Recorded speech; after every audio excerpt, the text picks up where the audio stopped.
So, you think osteoarthritis is just about getting older? You know, simple wear and tear on your joints? Well, you might want to think again. What if I told you the real story is about energy, evolution, and a genetic secret passed down from your most ancient ancestors? Okay, let's dive into the new science of joint health. Here's what we're going to cover. First, we'll bust that old wear and tear myth. Then we'll meet the tiny power plants inside your cells. After that, we'll trace their incredible journey through human history, see how that journey is directly linked to your personal risk for joint disease, and finally, we'll look at some mind-blowing new ways to fix the problem. All right, first things first, we have to challenge the one idea that's dominated how we think about osteoarthritis for, well, centuries. For ages, this has been the go-to explanation, right? Your joints are like the tires on a car, you use them, they get old, and eventually they just wear out. It sounds logical, but it turns out that's a massively incomplete picture of what's really going on. And we're not talking about a minor issue here. This affects over 300 million people all across the globe. So figuring out the true cause isn't just some academic puzzle. It's a huge global health priority. So here it is, the big paradigm shift. The new thinking is that OA isn't really a mechanical problem, it's a metabolic one. The root cause isn't the joint getting worn down, but a power failure happening inside the tiny individual cells that make up your cartilage. And that brings us to the star of our show, the source of all that power, the mitochondrion. You probably remember hearing about it in high school biology, right? It's the powerhouse of the cell.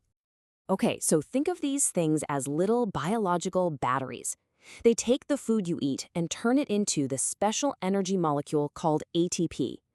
Your cartilage cells, called chondrocytes, need a constant supply of ATP to do their job, which is basically nonstop maintenance and repair work on your joints. But here's the problem. In osteoarthritis, these little power plants, they start to sputter.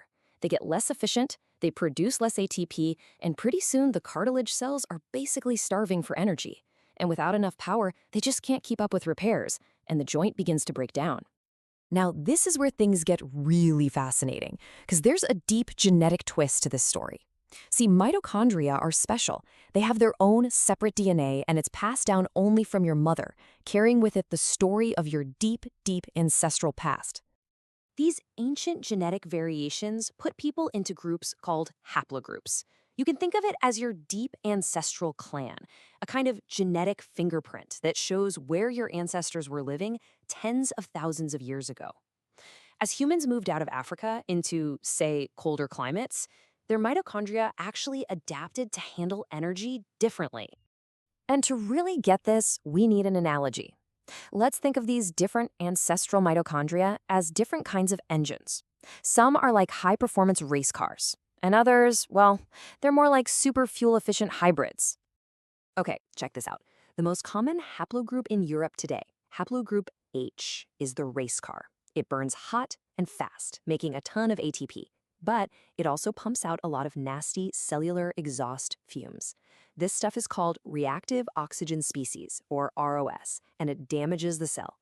But then you have haplogroups J and T. They're the hybrid engines. They produce a little less ATP, sure, but they do it way more cleanly, with way less of that damaging ROS exhaust.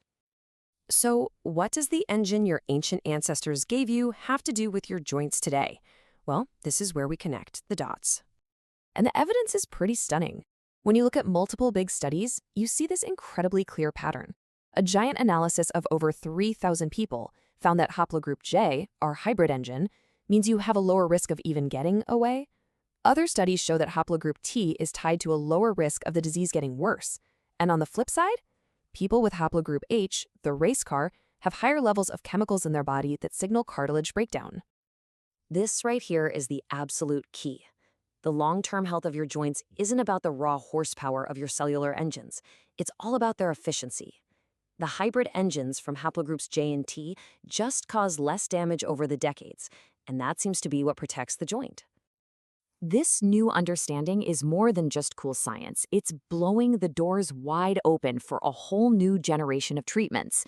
So how can we use this knowledge to actually go in and rewire a failing joint?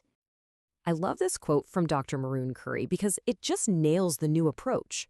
Instead of just treating the pain, what if we could go in and give those damaged cells a whole new set of power generators?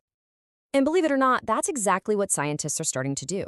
There's a new technique called mitochondrial transfer. It's pretty incredible. You take healthy, super efficient mitochondria, usually from stem cells, and you transplant them directly into the damaged cartilage cells. It's literally like giving an old sputtering car a brand new hybrid engine. And this isn't just some fringe idea. It's part of a whole new wave of metabolic treatments on the horizon. We're talking about things like targeted antioxidants designed to go in and neutralize that exhaust, and even looking at existing drugs like metformin to see if they can boost the health of our mitochondria. And this leaves us with a truly mind-bending question. At its core, osteoarthritis is a disease of cellular aging.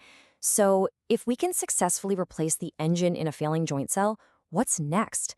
What other diseases of aging could we potentially slow down or even reverse by fixing the very power source of life itself? The possibilities are just staggering.